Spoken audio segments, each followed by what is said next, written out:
You are now entering the spoiler zone. The following podcast contains explicit plot details and pockets of profanity. You have been warned.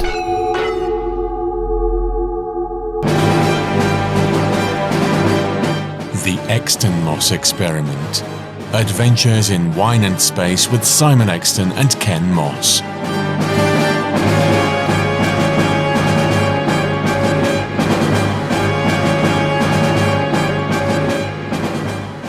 Hello everyone, and a very warm welcome to the Exton Moss Experiment. I'm Ken Moss, and the second of our Moonbase trilogy is an omnibus edition of Hamster with a Blunt Penknife from October 2025. Simon was invited on to do a full commentary on all 4 episodes of the Doctor Who story The Moonbase. And here they are, repackaged and remixed. Take it away.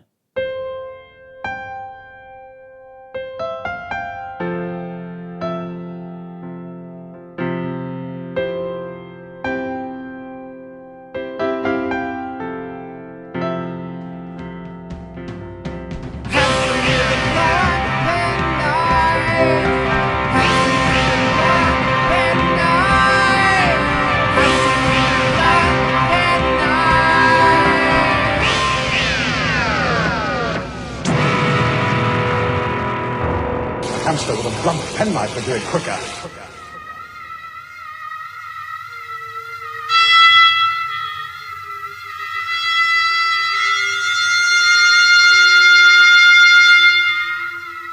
Hello and welcome back to Hamster with a Blunt Penknife, where Joe Ford, Simon Exton and Ken Moss are mooning and bouncing around in the Moonbase Episode 1. Mooning, you say? Good grief, I'm wearing far too many clothes for that, you know, Simon. Oh, well, the night is young. Indeed. And you just mentioned Ken. I can't help but notice an absence of him here on this Well, call. he should have been here, but he has stuff to do, apparently. A life. Earning money, I think, is what he's doing. Yeah, so I think we'll let him off that, but he's here in spirit. Is it through illicit means or, you know, perfectly nice means? I don't ask questions. No, best not. Life is much easier that way. Well, look, you just talked about us bouncing and mooning. What could we possibly be here to talk about today? One of my absolute high points of Happy Time Doctor Who, the Moonbase. You say you searched all the base? Yes, Every nook and cranny? yes, No chance of anyone hiding anywhere? none whatever. Did your men search in here? Well, Did they search in here? no. I saw this giant man or creature or something. There are some corners of the universe which have bred the most terrible things. Things which act against everything that we believe in. They must be fought. When a new disease starts, people disappear and then you turn up. I don't know who you are, what you are, or where you came from. But you can get off the moon now. There is something evil here. The base. You are surrounded. You'll never get inside this base. Resistance is useless. Can they get in? I don't know, and I'm not stopping to find out. We're not done yet, and we'll fight you to the last man.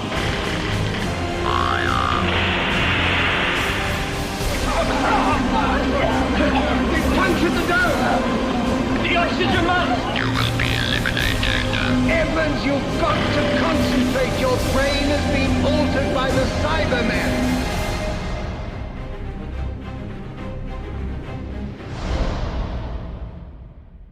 Now, can I tell you something, right? Because you may not have heard this, but I put out a Strictly Come Hamster on season 4 fairly recently. And Rod was there, and Toby Haydoke was there, and Mark Donaldson from On the Time Lash. They all hated this, and I was the lone voice, but the lone person holding up the flag for the Moonbase. So I'm truly hoping today, after all that negativity, that you and me are going to turn it around for this story today. So if this was their low point of the season, what was their high point? Sort of Power of the Daleks. Well, Power of the Daleks is Evil of the everybody's. Daleks. Patchy. Macroterror. Good. Yeah, but no one really liked this one. And, they gave sort of reasons I understood. But it's Cybermen on the moon. Come on. Yeah. I mean, to my mind, the low point of season 4 is the Highlanders. And it's not bad, it's just a bit dull. I never remember a single thing about it, Simon, you know. And it's the one where Polly is really out of character. She's mean and nasty to Kirsty. And that's the only time she's ever written like that. And it was enough, because I remember when Mark and Sarah on Two Watch Who were covering all of Polly's time, yeah. And Sarah was quite on board with Polly until she got to the Highlanders, and then she just took against the character after that. Yeah, And I remember loathed that. her. And on one hand, I think that's a bit unfair on the basis of just one story. On the other hand, the way she's written in the Highlanders, I can absolutely see why. And, once you go off something, it's difficult to go back. But then I think a lot of that, and we'll certainly talk about it in here, Polly Cocktail and all the fun things that are going on. Great scenes with Troughton. From what I understand, Kit Pedler and Jerry Davis both love writing for Polly, and they enjoyed writing her up as well. And that's kind of refreshing, isn't it? And they used to go out for dinner together as well, because I remember her telling a story about how she thought Kit Pedler was this absolute genius, and she'd introduce him to her friend Jonathan Miller, who was very intellectual as well. And apparently he kind of wiped the floor with Kit Pedler from an intellectual perspective. Because I don't know if you've seen interviews with him, but Jonathan Miller is incredibly clever. I don't know. Was incredibly clever. I don't know whether he's still alive or not. The camera at that meal, though. Oh, absolutely. Well, can I ask you, why? Why is this one of your all-time sort of comfort Doctor Who's then? Why this one? Well, season 4 is kind of my happy place television. I love 60s Who. I love the feel of it, the aesthetic. Ben and Polly, and particularly Polly, are my favourite ever companions. Wow. Troughton is my favourite Doctor. So season 4 just brings all of that together. And Jamie's kind of sidelined. And it's not that I don't like Jamie. I think Jamie with Victoria, Jamie with Zoe is absolutely brilliant. But I would have loved it if the Highlanders had been just before the Faceless Ones and we'd had just a run through of Troughton, Ben and Polly. I think that would have been wonderful. You see it in Power of the Daleks, don't you? Yes. How good it could have been if it was just the three of them for a bit longer. Or Yeah. depressingly, we don't see it. Well, yeah, quite. Yeah, absolutely. I mean, I love them with Hartnell as well. I think that's a great underrated team. Hartnell, Annika Wills, and Michael Craze. I Yeah. think, even though he was being a bit of a beast with them, on screen, I think it sparkles. Yep, absolutely. And again, it's a real shame that we can't see the Smugglers because that looks wonderful. Power of the Daleks. We wouldn't have a show to watch today if Ben and Polly weren't played absolutely as compellingly as they were, because they were the ones that kept the show going while it was the getting used to the new Doctor. And They didn't even change the formula. When the show came back in 2005 and Eccleston was out, they did exactly the same thing, didn't they? A well-established companion holding our hand through the transition. Yeah. I think Davis, obviously, Doctor Who back to front, looked at that and went, yeah, that really worked. We need this. We need to handhold the audience a little bit. And it's exactly what happened in Power of the Daleks. But even more interesting, oh God, we're talking about Power of the Daleks. Who cares? Even more interesting is how he's a bit off, isn't he, in Power of the Daleks? Throughout the story, they have to be convinced that he is the Doctor, isn't it? And then by the end, when he defeats the Daleks, like, oh, okay, yes, only the Doctor would do that. yeah, and kind of throughout the story, and I will stop talking about Power of the Daleks at some point, even though it's my favourite ever Doctor Who story. Throughout, certainly for the first few episodes, the audience isn't sure what to make of the new Doctor. And okay, they're going forward, it was always the post-regeneration confusion, but this is the first time anybody had seen it. And if it hadn't been for Michael Craze and Annika Wills just doing such a good job of selling the show again, I don't think we'd have one. And what's super interesting is you read the behind the scenes of the Moonbase and you listen to the documentary. Annika Wills tells the story that Troughton had sort of been gooning his way through the last three stories and having great fun on set and being a bit of an anarchist. And then Morris Barry came in And this slapped story him down, and said, yeah. No. We ain't doing that. You hit your marks, you say your lines. And there is a tangible difference, I think, in Troughton in the Moonbase from the three that go before it. He is suddenly taking the role seriously in a way that he perhaps hasn't before.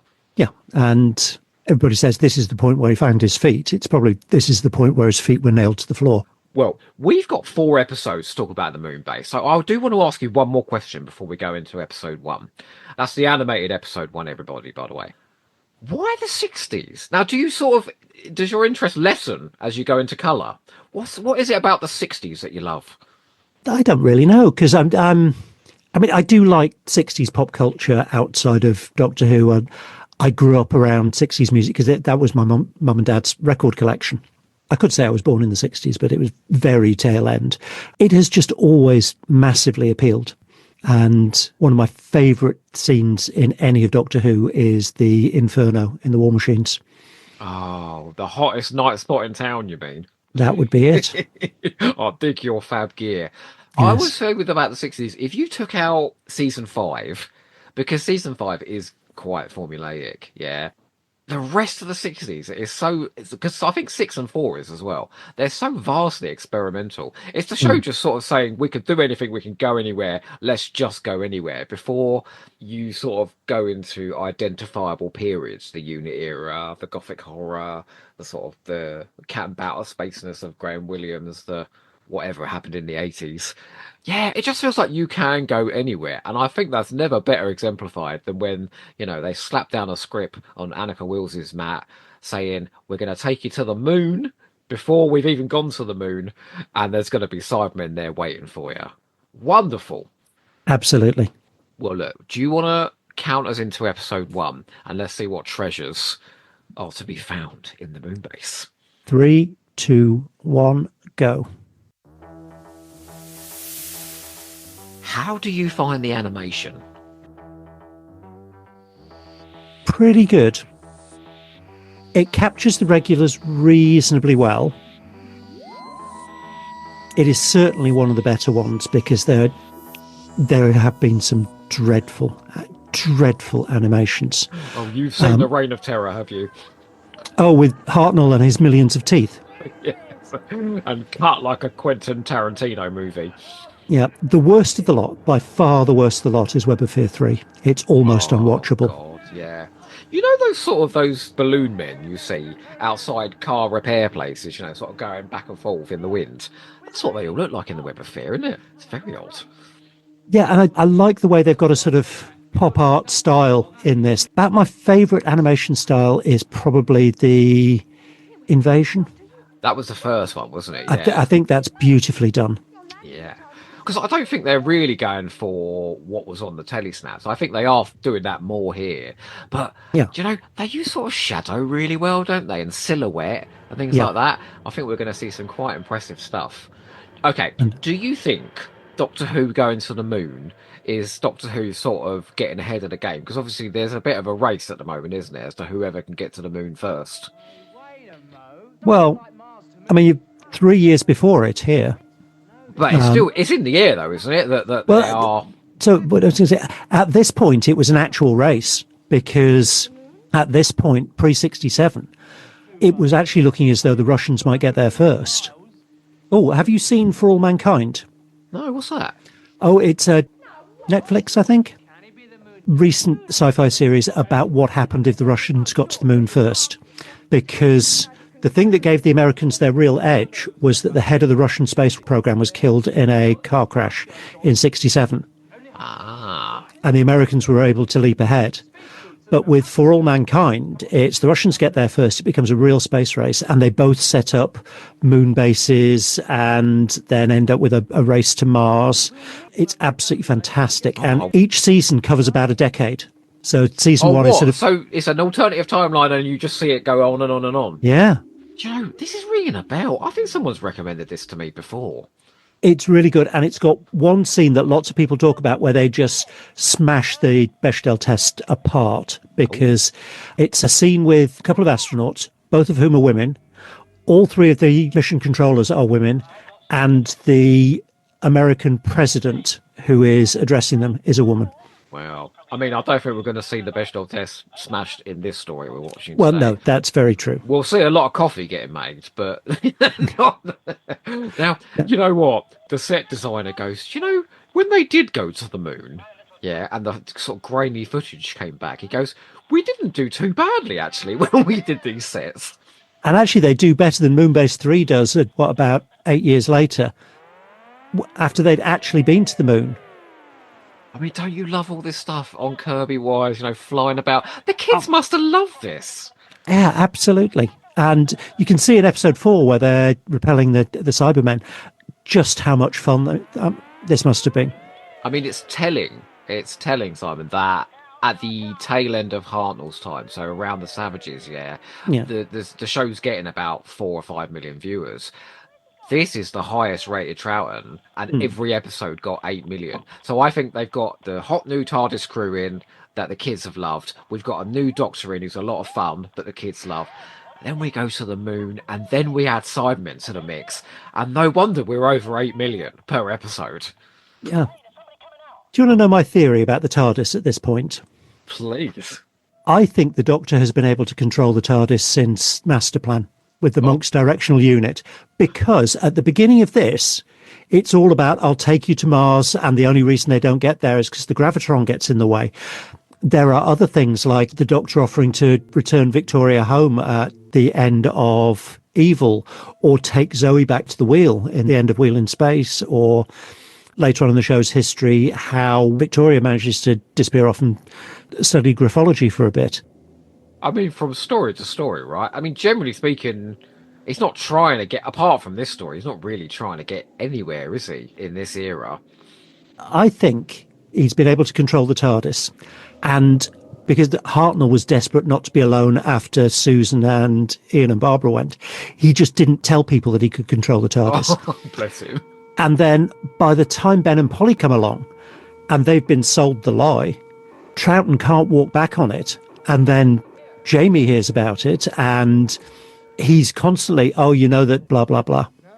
One of the complaints that was voiced during that Strictly was about how this great base on the moon, it's just there to control the weather. And I think somebody said, like, you know, why is that even important? And isn't that a bit boring? I mean, have you seen what's going on in the world right now? If we could control the weather, yeah, we could make a lot of difference. Yep, absolutely. I think that's the sort of big sci-fi idea that Doctor Who, it just goes like hand into a glove, you know. That's a great idea.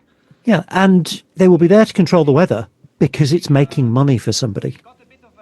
Is that ever mentioned in this? I don't think, like, we learn about the political angle of controlling the weather, don't we? Controller Rimberg talks about how they made all these agreements with landowners and farmers and all of this sort of thing. Oh, okay. So it's in the ether. Yeah. Now, there's a lot of talk about how misogynistic this story is because there's no female characters other than Polly. Mm-hmm. But when they turn up, they are thought of as the relief crew. And nobody bats an eyelid that Polly is there. So they must be used to having female crew members on the moon. I mean, that I do agree with you there. But I do also think there should be some women amongst that crew. Yeah, so do I. You know, we need a Dr. Ruth Ingram in there somewhere, don't we? You know? One of my favourite ever characters. Doesn't Liz Shaw end up on the moon base in the end? She does in the books. Yeah. Oh yeah, very miserable book at that. I do love the quilted spacesuits and the massive goldfish bowl helmets as well. Very 60s. And compared to some of the other animations, they're doing a pretty good job with the faces. Yeah, there's a bit of this sort of fluidity with the face, isn't it? And yeah. Nowadays, I think the budgets have been cut a bit. It is just stock reactions and movements. There's one I saw recently, I can't remember which one it is, but Ben is quite angular about the jaw and it looks a little bit Bo Selector. Oh, no. Actually, I've got Michael Craze's image on my screen now, and that absolutely looks like Michael Craze there. Yeah. I've got a question for you about Base Under Siege. Yeah. Because that is exactly what this is. They've sort of looked at the 10th planet and gone, that worked really well. One big set, we'll put all the money into that, and we'll have the aliens come. Suspense, action, lovely. And then this is our second attempt, a bit more stylish, a bit more money. Is this a good formula for Doctor Who? It's a fantastic formula for Doctor Who. There's an argument that it gets overused, and particularly in season 5. But I've been in fandom a long time, and I've talked to people who watched season 5 first time around. And they said because each one was spread over 6 episodes, you didn't sort of pick up on the fact that it was, and it wasn't the same story, but there were similar settings. There's usually one intransigent base commander, isn't there? Someone who's rebellious, a group of monsters attacking for whatever reason. Yeah, there are like familiar plot beats. I mean, I've got people watching the whole of 5 at the moment, for the Strictly of that scene, and they're going, "Oh God, these are so repetitive." But they're not supposed to be watched like that. One, they're not supposed to be watched in succession, and you're not supposed to watch all of it. Yeah, and it's like the War Games. The War Games is a brilliant story, absolutely brilliant. But if you try and watch all 10 episodes back to back, you will notice all of the repetition. If you watch an episode or two at a time, it is brilliant, absolutely brilliant. And yet, weirdly, this is a base Under Siege, but I think you could do this in one, the Moonbase. Do it in one episode? Or? No, I mean, no. No, you could watch it in one go. You could watch the whole thing. Because it's not a 6-parter. Four-parters you often can. No, you couldn't tell this plot in one episode, Simon. Jesus Christ, there's plenty going on. But yeah, a lot of 4-parters you can just watch right the way through. Actually, some of the later 6-parters you can as well. Although a lot of the 6-part, particularly the Pertwee 6-parters, were really 4+2s, weren't they? It was sort of 4 episodes and then 2 episodes somewhere else. I actually think, all of this suspicion that's greeting the Doctor as he goes into the Moonbase. They don't know who he is, where he's come from, and the controller, whose name I've already forgotten, Hobson. Hobson, Jesus Christ. Hobson is, being quite forward with him about, you either figure this out or fuck off, basically. Yeah. We lose that a lot in the new series, don't they? With the psychic paper and all of that, you lose all of that suspicion. And I quite like that in a Doctor. Yeah, I mean, there are certain things in the new series that, okay, there are shortcuts to speed the plot along. Fair enough. But psychic paper is massively overused. The sonic screwdriver has now basically become a tricorder. Yes, it can do anything. Tricorder / magic plot resolution device. That's right. And it can even open a tin of Spam if you wanted to. Yeah, just anything. Absolutely anything. But I do like this. I like taking your time to get to know the crew. I like the relationships developing throughout the story. And I know nowadays we tell it all in 45 minutes, but I think that's why I prefer Classic Who. Because it takes its time and it allows itself to indulge in suspense and atmosphere and character building. Yeah. That's not to say there aren't modern Who stories that don't do a good job at portraying characters. I mean, look at Frank Skinner's character in Mummy on the Orient Express. Absolutely wonderful. I was going to say Idris and the Doctor's Wife, but we're not really supposed to talk about the Doctor's Wife now. I'll hear if a Moffat page 1 rewrite. Don't worry about it. That would explain Nightmare in Silver. Yeah, apparently it had nothing to do with that at all. Now, poor old Jamie is stuck in bed for about 3 episodes, or 2 episodes, isn't it, really? Having been knocked unconscious because of a last-minute rewrite because he was not supposed to go with them at the end of the Highlanders. Yeah. From what I understand, there wasn't tension behind the scenes, but I think there was a bit of like, who the hell is this Razor Hines? Like, is there something there in these stories? I mean, I think there's plot tension between Ben and Jamie.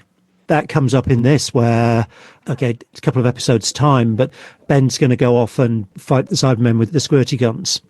And Jamie's saying he's fit enough to come along, and Ben saying, no, you stay here. And then there's I'm sure Polly's very impressed, and Jamie's doing well, do you want me to prove how healthy I am? There's that little bit of tension there. I think there could have been a bit more of that, actually. It might have been quite interesting to explore, that they both liked her a bit, and there was a bit of tension. Well, you see, I think they're coming at things from a very different direction. Oh, go on. Go on. What's your theory? There's a number of things that in the 60s probably weren't written that way, but through modern eyes look quite relationshipy. Ian and Barbara are the obvious ones. You look at the lounging about the Romans. In the Romans. Yeah, Jesus. Even more obvious is Jamie and Victoria. All you need to do is look at that massage chair scene in The Ice Warriors and the technician wandering along on her miniskirt and Jamie saying to Victoria, would you ever wear something like that? And we will change the subject now with a glint in her eyes as if to say, wait until later. Yes. It's a very modern day reading, but it's quite fun to do that. And then Jamie is so devastated when Victoria leaves, and Troughton pretty much of any leaving companion gives Victoria the opportunity to stay with them. And you can read that as he's doing that for Jamie because he knows how devastated Jamie's going to be. But who else gets we'll stay for the night and you can change your mind? Oh, Joe Grant. There isn't really anybody else. Most other people, it's just sort of, Dodo's fucked off to the country, I'm away. So I think that's where Jamie is coming from. in terms of Ben, you look at the Inferno nightclub scene where he's there doing his whole miserable I'm stuck on You shore leave. clearly studied this scene a lot. Go on. And then Polly comes along, and Doctor Who companions are cast because they're good looking. Yeah. In part, they're Talented as well, but yes. yeah, but they wouldn't get through the door if they looked like the back end of a bus. Yes. Now, pretty much to a one, they're talented actors. Some are absolutely outstanding. I mean, Louise Jameson could act anybody off any stage. Yeah. And I've seen her on stage, and she does. I have too. Yeah. Yeah. What did you see her in? I saw her in Corpse. Mousetrap. Oh, ooh, wonderful. Yeah, she's Mrs. Boyle. Brilliant, brilliant performance. But the companions tend to be good-looking girl next door type. I would say the two exceptions who are absolutely stunningly model-level beautiful, Annika Wills, Mary Tam. I was going to say Mary Tam. I mean, Yeah. she is a They are- Hollywood actress looks, isn't she, Mary Yeah. Tam? As is Annika Wills. So you've got this stunning, model-looking woman coming up to somebody who's supposed to be playing a young working-class sailor and basically hitting on him, and he's not particularly interested. You're not going to tell me you think Ben Jackson is gay, are you? Yep. I knew that's where you were going. He only starts getting interested when she gets into trouble with Laughing Boy and needs protecting. And then he's all over it, and the ice is broken. And then you have that bit later where he's leaping up and down on the dance floor with them. They all go back to the bar, and he's paying exactly the same amount of attention to Dodo, who is a pretty school kid, but a school kid, as he is to Polly, who is... Now, I'm going to make a suggestion, though, right? You just accused other people of giving a modern reading. Oh, it's a very modern TV. reading. Maybe you've just done the same thing there. Yeah, well, it's a massively modern reading, and Don't get me wrong. I want to see it as well. Trust me.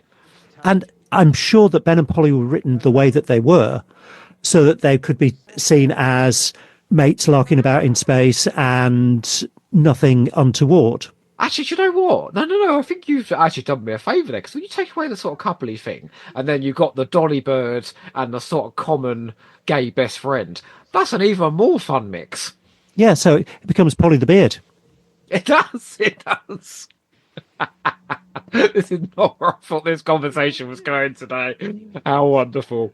And Blokey who's just died, Dr. Evans. Oh, no. In real life, he's Skin Sale's boyfriend. Oh, Alan Rowe's boyfriend. Yeah. I didn't know that. Or is that Alan Rowe? Or maybe it is Alan Rowe. I'm not sure. His other half was an actor who was in Doctor Who as well. Oh, it's Jeffrey Bowden, isn't it? Alan Rowe and Jeffrey Bowden. I swear they were a couple. Were they? Yeah. I could be making that up. Sorry, apologies, fact fans. Oh. But Dr. Evans has died, and unfortunately, Simon, there is a deadly plague sweeping the Moonbase. Yes, with makeup lined all over his... That was a nice shadow. It's lovely, isn't it? Yeah. Yeah. Cyber shadow. With makeup that doesn't actually follow the lines of the nerves under the skin. But No, that but is being it's a a nice little bit effect, though. geeky. Don't you think? It's a nice effect for the time. Yeah, it's a very nice effect. I mean, it changes every time you look at it. Oh, God. I've got the subtitles on, and Polly just went, aye! I think that means she just screamed. I think you're probably right. But they're doing... I mean, what's interesting about this is they've called it the Moonbase, and obviously they're doing Cybermen. It's very unusual for a Cyberman story to not mention the Cybermen, right? Actually, no, it's not really, is it? Well, for the first two didn't, because 10th Planet didn't. No, but then and then this didn't. And Earthshock doesn't, Silver Nemesis doesn't. Invasion doesn't, Wheel in Space okay. doesn't. Hey, there's my argument out the window. So there's what? Tomb and Revenge. But they're doing that sort of Terry Nation thing, aren't they? Of keeping the monsters off screen in episode 1 for the reveal at the end of the episode. Yeah. And I mean- actually, at this point, the audience wouldn't have known what was coming in terms of monsters. Now you couldn't do that because there'd be all the pre-publicity. Exactly. Well, and you know, like I don't know if the animation is sticking exactly to what was on the screen, but I just saw a pair of jug handles silhouetted on that wall, so that might have been a clue for me. You know, and mind you, the Cybermen are quite new at this point, aren't they? I mean, absolutely. And it is almost the end of the episode. Annika Wills says that she was so surprised because the 10th planet went out, and within weeks of the 10th planet going out, the scripts landed for the Moonbase. So she was like, wow, these were a success. Like, if we're doing Cybermen again this quickly. What do you reckon to the redesign then? Obviously, we've gone away from the sock faces into Metal Mickey. I like both. There pretty much isn't a Cyberman design that I don't like, apart from the turning it into the Borg in Nightmare in Silver. Oh, mind you, nobody likes Nightmare in Silver. Except Michael Storm, but never mind him. Oh my god, it's you! The Phantom Paper! Oh, look at that! I'm not entirely sure what those electro nipple cover things Jamie's got up, because it's not really where you put monitoring wires. They're not monitoring wires, you know, Simon. I'm not going to suggest you've had a sheltered life sexually. I'm certainly not going to suggest that, but, you know, they're a kinky bunch on the Moonbase. Have you not seen Fraser Eyes? It's very pretty. It's a good cliffhanger. I think that's It a is. really good It's an cliffhanger. excellent cliffhanger. Because, mind you, would people know that they are the Cybermen, given they look so different? But even if they didn't, it's a good, effective-looking monster that has obviously been causing a load of chaos, and it's a, what is that thing? We'll tune in next week and find out. And I just think word of mouth around Doctor Who on the moon would have gone round in the playground enough for, and that's why the ratings kept climbing throughout this story. Yeah. I think sometimes the premise is big enough to get its hooks into the kids, and then for more people to just come back, like when the Daleks first went out and things like that. Yeah, and then came back with Dalek Invasion Earth. Don't you like that one? I love it. Oh, good. Absolutely love it. I prefer the film. Well, don't we all? That's got Philip Maddock in it, after all. And Peter Cushing, he's just marvellous in it. Can I go out on episode 1 with a quote from Peter Cushing from that movie? Nothing to do with the Moonbase, but I just want to say it. We've not actually said very much about the Moonbase. We've been chatting about everything We've since. got 3 more episodes, don't you We worry have. about that. People are very kind on this podcast, as long as we're saying something interesting. I'm just going to go out saying, I am Doctor Who, this is my niece Louise, this is my granddaughter Susan, and this is my time machine, TARDIS. And for some reason, I'm going to cut the episode there. A hamster with a blunt penknife would do it quicker.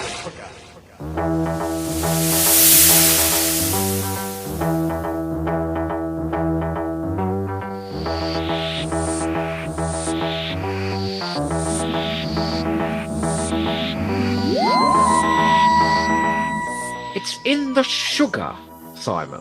Hmm. Are they all a bit daft, these people? Yes.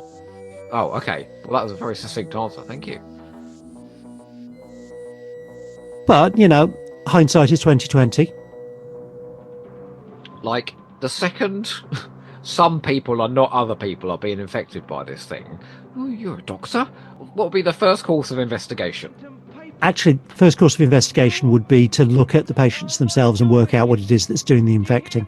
And they don't really seem to have done that. And so, does this affect your enjoyment of the story at all? Not in the least. That people are behaving in rather stupid ways. And I'll tell you what, if you were on one of those beds for any length of time, You're back. so uncomfortable. I mean, keeping on Formica, that's not going to be good for you. Oh, no. I know. And even the Cyberman takes a little spell on one at the end of the episode. Another moment that came in for scathing criticism in that Strictly. I was baffled. I love that cliffhanger. I mean, Yeah. what is there to criticise about it? I mean, okay, it's not as good as the episode 1 cliffhanger. No, but it's the way Troughton plays it. Did they search in here? You know, I love it. And there's Victor Pemberton, Is it? Where? that one in the doorway. Oh, is it now? The Riot of Fury from the Deep and Doctor Who and the Pescatons. Yes, and husband of Tomney. Is that right? How do you know every single gay behind-the-scenes person in Doctor Who? Because I read Annika Wills's autobiography. Oh, well done. Tomney from the Abominable Snowmen. Yes, He was beautiful, wasn't he? they were together for years and years and years and years. David Spencer was Sri Lankan. Wow. Yeah, very pretty. I'm going to object to something here, alright? I just don't like how Polly's the only one shrieking and terrified in this story. Like, I don't know, couldn't it have been Ben? It could have been, but although he was the man of action, wasn't he? Could have been the token Frenchman with the neckerchief. Well, he doesn't do much else, really. As soon as you jump into live action, as good as we said that animation was, man, you lose the fluidity in Troughton's face, don't you, in the animation?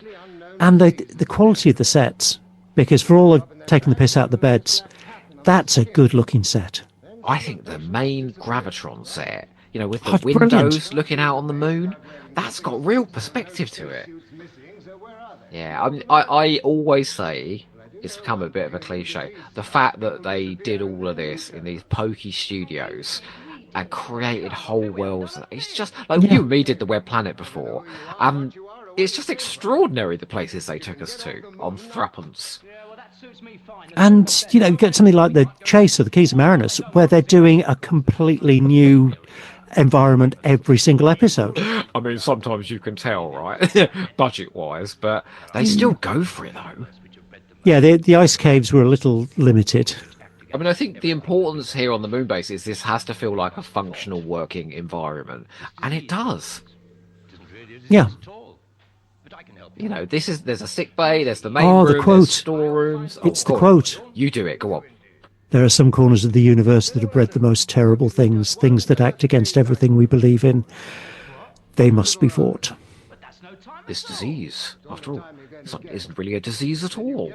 Well, except it is. Yeah, it is.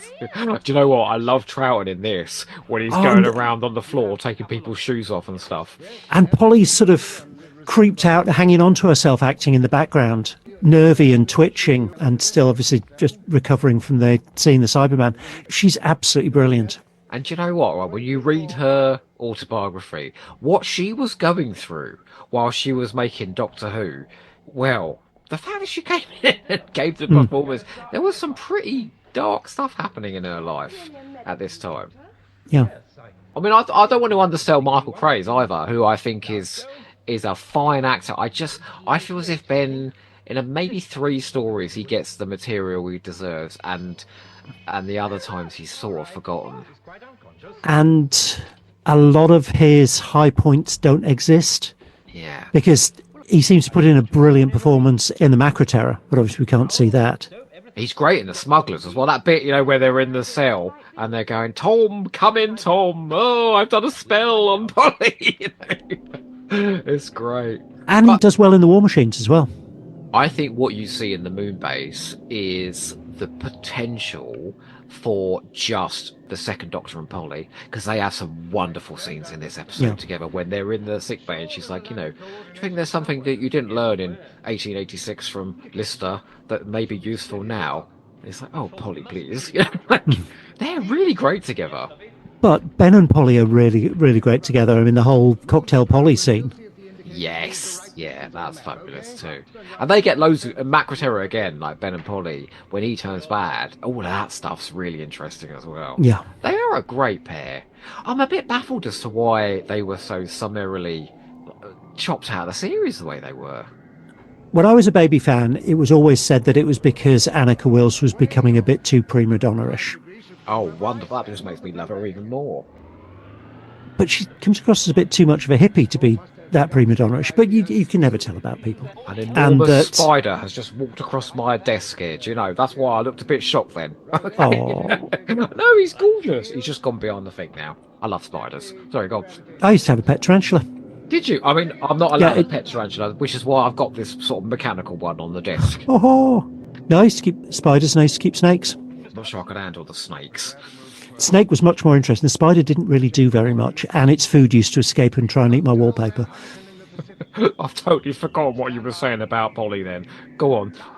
What were you saying? I can't remember. No, I can't either. You distracted me with thoughts of spiders. Spider distracted me. I mean, don't you love these special hats that they have to wear on their heads when they go into these rooms? It's a look, isn't it? It's a bit cold scuttly. Oh, look at this model work, Simon. Come on. It's absolutely beautiful. The only trouble with it is inside that bubble is just the Gravitron and nothing else. But never mind. Yeah, and none of the bits that are around it, but you we're can Doctor Who forget it fans. being. Come Yeah. on. I mean, it's when the paper plates come down on strings. That's when I start to have a few objections. Yeah, and with tarting up the film, you can see every one of the strings. But I do wonder if, in Doctor Who, like you should be presenting kids with a core "I'd love to go there" environment. Yeah. And Simon, I'd love to go there and look out on the moon's surface out that window. Oh, now can I ask you about this? Ringberg coming in and giving his very long speech about the importance of the gravitron. Well, what do you think about all this? Is it very interesting? It's a bit time filling. We sort of do the camera, don't we? Going across everybody's faces, going, "Oh yes, very thoughtful what he's saying." And that bloke in the background is Don't doing tell me. his... Who's he married to? Tell me. I don't know. I was just thinking he's doing his best man at C&A pose, isn't he? He really is. Actually, he's not bad looking, is he? Yeah, but he's very much doing the catalogue model look, isn't he? What would possibly tell you that Benoit was a Frenchman? What gives it away? The French flag. It's not very subtle, is it? Bless. But apparently Patrick Barr had worked with Troughton before, and they had an established relationship. Yeah. And Troughton was really happy to come in and play scenes with him. And I think he'd also played Fraser Hines' dad in something too, because Fraser Hines tells the story. He came into the rehearsals and went, "Oh, hello, Dad." Why does he get a different top? That one with the glasses. I was Is it because they've run out of I'm t-shirts? not going to say it. He didn't fit any of the t-shirts. I don't know. Oh dear. Oh, he calls him Charlie Boy. He calls the Gravitron Charlie Boy, for God's sake.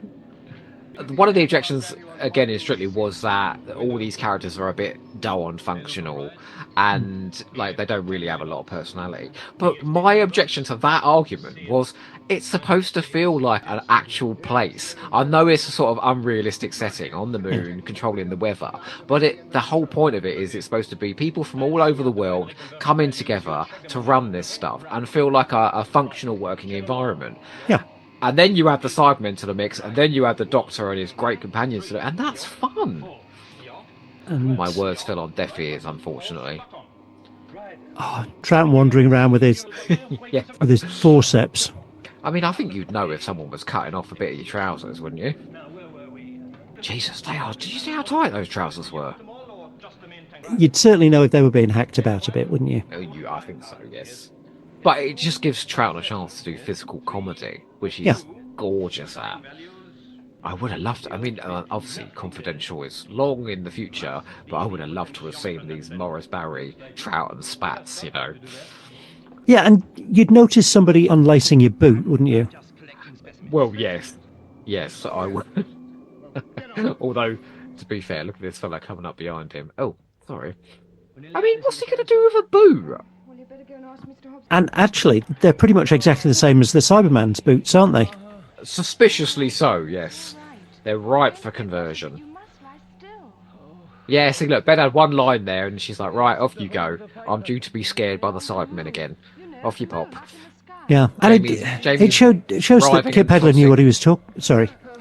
No, I was just talking about Jamie tossing and writhing in his sleep. Okay, more interesting than what I was going to say. No, please tell me. No, I was just saying it shows Kip Pedler knew what he was talking about, because interferon was the real big hope for antiviral treatment in the 1960s. Oh, really? Yeah. So he was definitely putting in real science. Yeah, yep. And pretty recent science. By all accounts, Pedler was less keen on the new design Cybermen, that he felt was a bit more, they were like robots, whereas he wanted the Cybermen to be closer to humans with bits added on to really drive home the horror of what was being done to them. And that works brilliantly when they come back in World Enough of Time. It's seeing the eyes in the eye holes, it's so scary. Yeah, and the whole body horror of the transition from the patient with a drip all the way through. What gets me about those Mondasian Cybermen is the screaming mouth, when they open their mouths and there's no, the mouth's just open and the words come out and it looks like they're screaming. It's really scary. The only problem is that they've got uncyberized hands and they look a bit odd. Yeah, well, and the wrinkles in the mask haven't been ironed out, and they do look a bit cobbled together. But I sort But of they're like supposed that to. ramshackle look. Yeah. Yeah, It was supposed to be this is the only way we're going to survive in space as we're whistling away from... I'm starting to think you've got a thing about crags, This is the latest story since the last story we did with an airless surface with a load of crags on it. It is.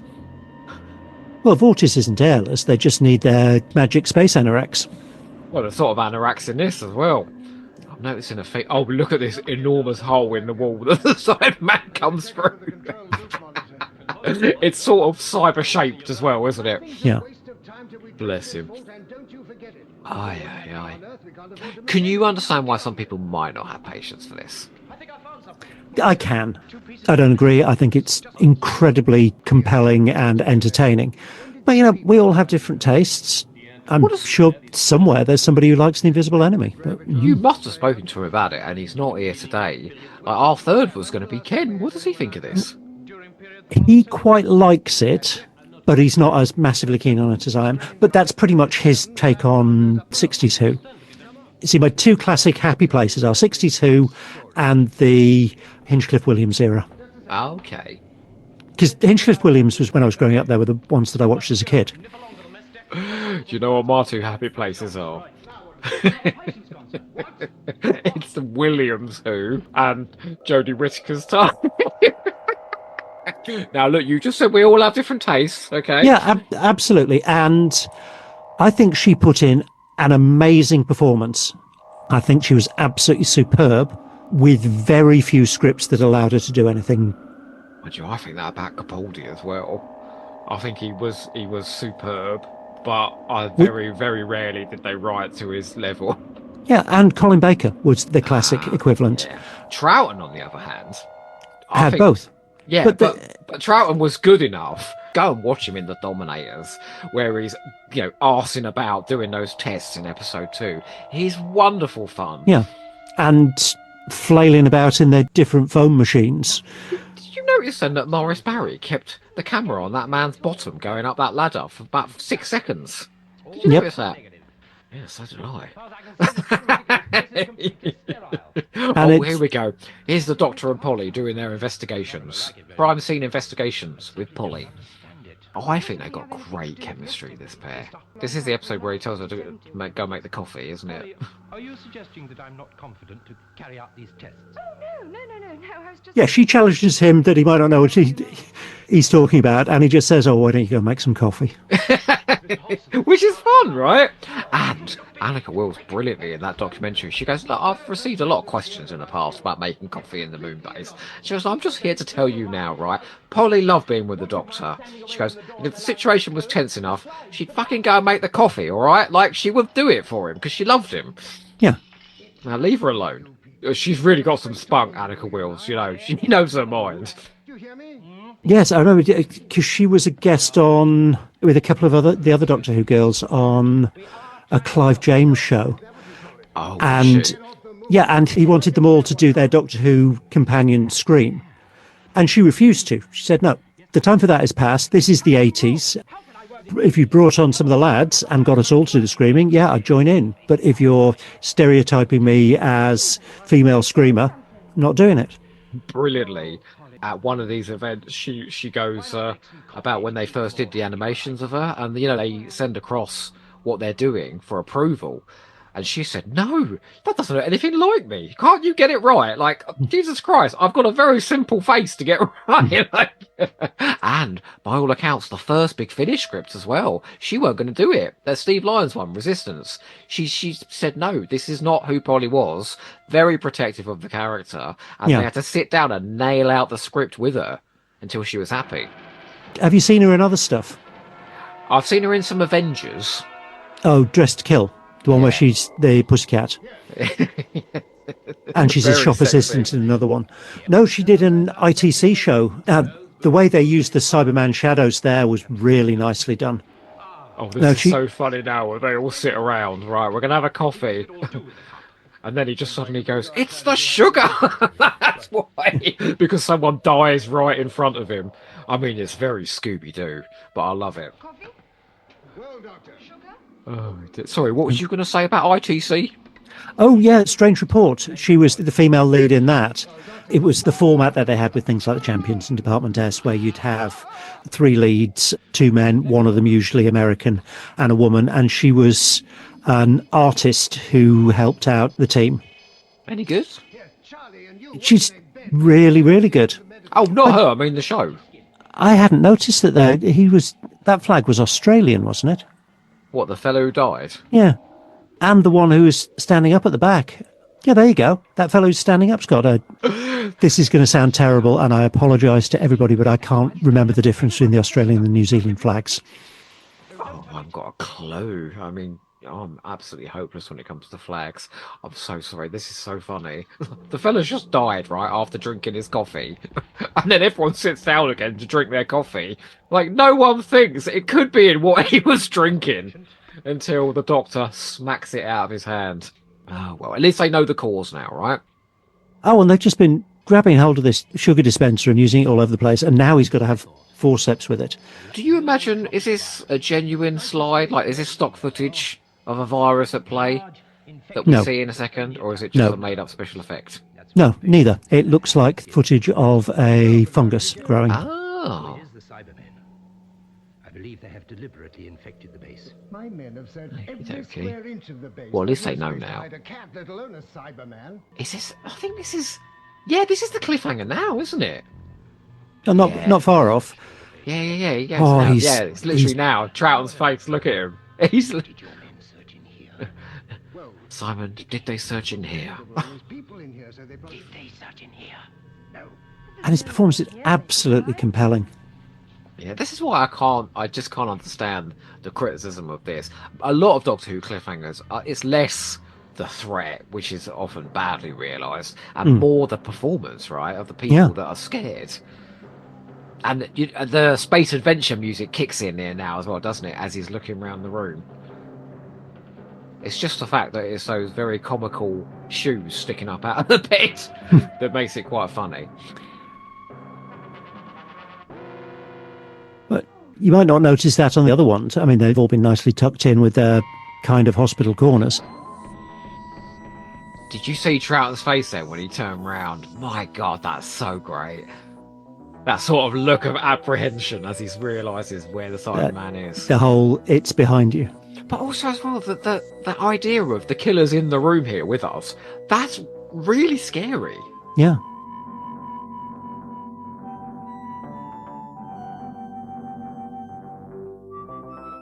Yeah, and the bed's a bit wobbly. Not much they can do about that. Oh yeah, Alan Rowe, there you go, I just saw his name. It was Alan Rowe from Horror Fang Rock. Well, there you go. Oh, and Victor Pemberton. Well done. I didn't know any of these people were in this. I would say, though, that is 2 for 2 for the cliffhangers in this story. Yeah. I've totally forgotten what the third one is. Oh, it's the Cybermen marching across the moon, isn't it? Yeah. Oh, sorry. Oh, sorry for that little spoiler. We haven't got to episode 3 yet.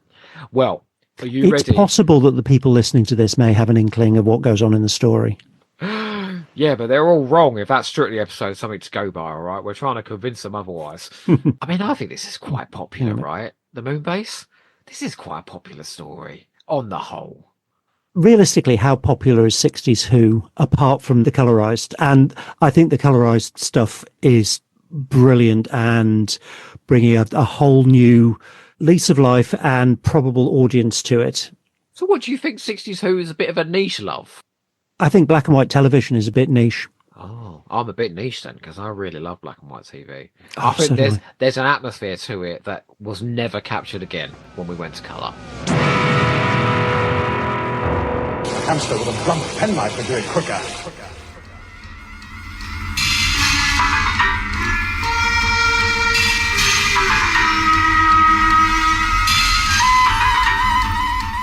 Welcome back to A Hamster with a Blunt Penknife, where we rejoin our Base Under Siege-a-thon with Moonbase Episode 3, where Ken Moss is dreaming of Highland pipes, Simon Exton is experimenting with a cocktail, and Joe Ford is squirting at a lot of butch shiny men. You waited just long enough to say tail then, didn't you?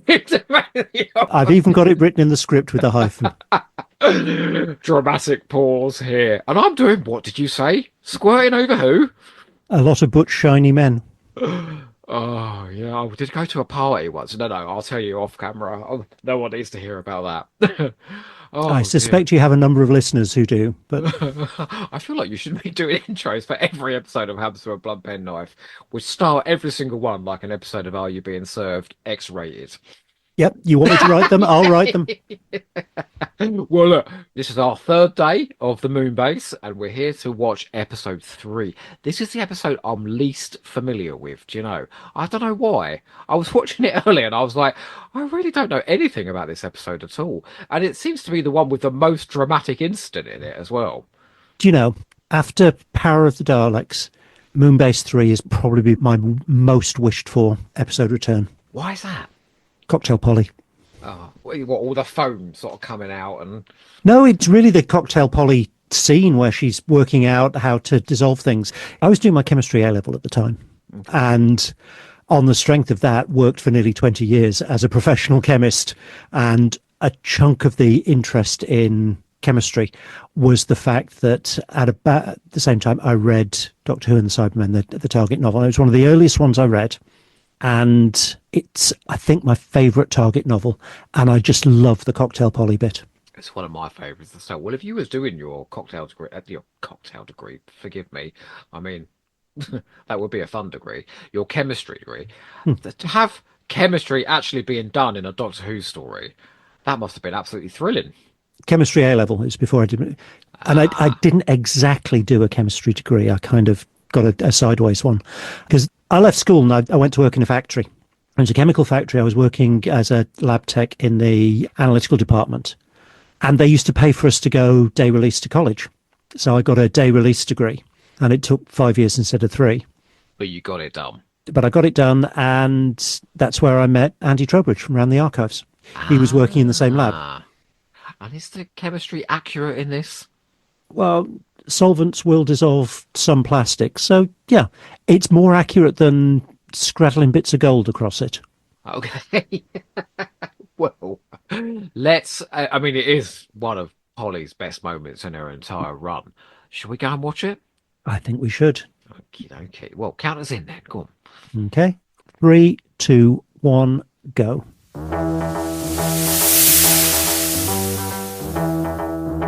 Do you like these tiles? I did ask you about the Hartnell tiles, but we've got subtle differences here in Trower's time. I mean, yes, I really do. I prefer the post-Macra Terror ones. What, with the face coming? Yes. That howl around looks amazing. And they even get the Cyberman being tangled up in the sheet and knocking over the bed a bit. And that silhouette, well, it's not a silhouette, but that close-up on the cyber face is just amazing. I'll tell you what, the only massive difference between the animation and the live action stuff is that they can be a bit more, like the close-ups are more dramatic. Like, it is done in a more modern style, isn't it? And it should be, I think. Do you know what I mean? Like, there's moments of direction in the animation that you never would have had in the 60s. Yeah. And I think they should do that. So what do you think about animation styles that are very different to the telesnaps and what would have been the transmitted? Oh, I'm all for I'm it. particularly thinking about Macra Terror. Underwater Menace Macra Terror, yeah, where they made massive creative liberties to make it more stylish and, for me, more enjoyable. Yeah, I'm not an Ian Levine that needs everything absolutely how it was. If you want to show me a Macra picking up Annika Wills in animation, which we know didn't happen in the real thing, go for it, because it makes the story more exciting. Yeah, absolutely. And nobody is pretending that the animations are a direct replacement. If Moonbase 3 turned up tomorrow, I would probably never again watch this animation. Will you stop saying Moonbase 3, please? I'm thinking of the bloody Terror Stick show. Which was pretty good. Oh, I didn't get past episode 1. It's slow. It's but very slow. Maybe I should give it another go. Did you notice then when they did the animation of the exterior, they matched the model? They didn't put anything extra in that bubble. It was still just the Gravitron. Yeah. See, now the Cybermen are very chatty in this episode, isn't it? Is this the one where he's sort of there in his microphone going, clever, clever, clever? Yeah. What do you imagine those sort of balls with the holes in them are all about on the costumes? I imagine the placement, they're supposed to be sort of servos or something like that, Hydraulics or something.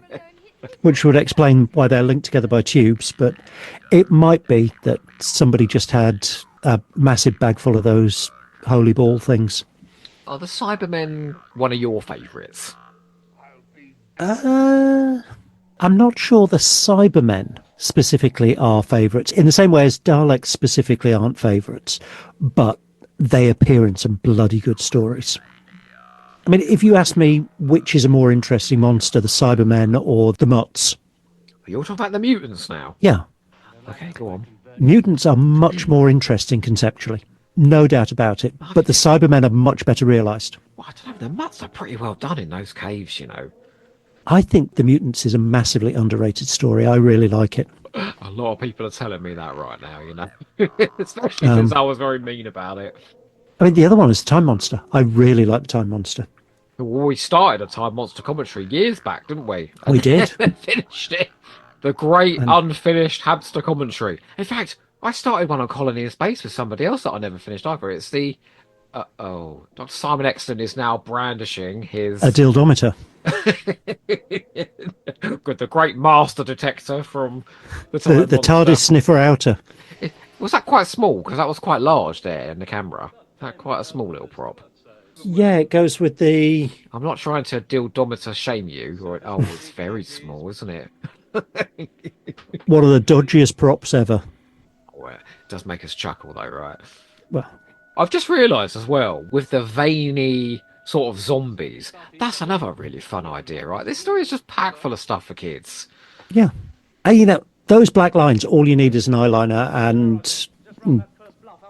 Yeah. Oh boy, what the hell is coming in that door? I know so little about this episode. Oh, it's a Cyberman. Okay. Yeah, look, like that shot there, you have the Cyberman's face right close to the camera, and then the other one coming in behind. I'm telling you now, there's no way in a million years it was directed like that. No, you're probably right, but it looks really good on the animation. Yeah. Thinking about animations that are massively different to the transmitted story, what do you think of the Celestial Toymaker? I really enjoyed it. I don't like the Celestial Toymaker, and that made the story come alive in a way that I'd never have experienced before. So Mark and I watched that together, and I figured one of us would hate it, and we both loved it. I think the Celestial Toymaker is one of the dullest stories ever made. I think it's absolutely appalling. And, you know, when I was a baby fan and reading the Celebration and things like that, it was hailed as this unimaginable classic, and The Gunfighters as the worst story that was ever made. The Gunfighters wasn't even the worst story that was made that month. I'm not really a big fan of cowboy films and things like that, so The Gunfighters was never going to appeal to me. But it is entertaining. The singing gets irritating after a while, but the really wonderful thing, it gives Hartnell and Purvis chance to do comedy, and they're brilliant at it. Inspired, isn't it? Yeah. So whenever I watch The Gunfighters, I forget just how entertaining it is, and I don't think about watching it because I don't really like the setting. But within that setting, it is brilliant. Whereas Celestial Toymaker has the potential to just be world expanding. But it wasn't what they wanted, was it? The original version was really quite dark and twisted, and they said, the Harold and Margaret thing. Yeah, this is going to scare the pants off the kids. Let's just make it the generation game, you know, and have done with it. But like, I certainly don't object to them making it like visually wacky, like they did. I think that was about the only thing that was interesting about it, the visuals, because the story was every bit as shite as ever. I'm looking forward to seeing what they do with the Savages. Well, because that's got a good story. That's got an interesting story. That's got a brilliant story, and because there's so little in the way of visuals, okay, you've got telesnaps, so you know how some bits of it looked. But again, like the Macro Terror, there's almost nothing in the way of moving images. So they could really go to town on that. I'm looking forward to just the reappraisal of it, because I think there's a lot of people that just don't consider it at all. And when that comes out, people that haven't thought about it for donkeys will watch it, and actually some people will come away saying that's a really great. So got a great Hartnell performance in episode 2 when he realises the horror of what's going on. The real shame about the Savages is the character of Stephen. he is written as such a dick. He often was, though. He was normally supportive of the women in the TARDIS crew, and he completely gaslights Dodo, and it's just, oh, don't take any notice of her. She's always lying about things. Yeah, it's very odd. Do you know, I saw then, in that scene a minute ago, there was no doctor at all. It was just Polly, Ben, and Jamie assessing the situation and trying to find solutions. And how much better would it have been if it had just been Polly and Ben? Because Jamie didn't really add anything apart from the holy water bit. No, well, in the Underwater Menace and in this, Jamie, he's just a psycho. He's not needed. He wasn't in those scripts. As those scripts were devised, he wasn't supposed to be part of them. And you can really tell. Matt Grateri, you can tell he's integrated into that story. Yeah. And I'm not saying anything with any disrespect to Fraser Hines, because he's a really good actor. His Troughton impersonation on Big Finish is spot on. Absolutely brilliant. But I don't think the character of Jamie was necessary until Ben and Polly were being written out. Yeah, I don't disagree with that. And I could have done with Ben and Polly for like another season, I think. Happily. Over and above Victoria, I have to agree. Yes, please. Victoria is a fantastic example of a badly written character, brilliantly acted. Now you have stunned me into silence. You think Deborah Watlin's a good actress? Yes. Oh, I think she was given almost nothing to do in Doctor Who. I think Victoria was a very one-dimensional, back to the Susan role of just being there to get captured and collapse. But you see her in other stuff, and she puts in a good performance. I haven't seen her in other stuff, to be fair, so I can't really comment on even her more so, I saw her on stage, and I can't remember what it was I saw, but she was absolutely the highlight. Do you think it's the writing that let her down? For Victoria? No, I think it's the character. I mean, I just want her to be a bit more. I like her in The Tomb of the Cybermen when she picks up the gun and shoots the Cyberman and all of that. You know, she's being a bit catty with Captain Hopper and all of that stuff. Yes. But as the season goes on, they just forget about her, don't they? And it's almost as though they don't know what to do with her.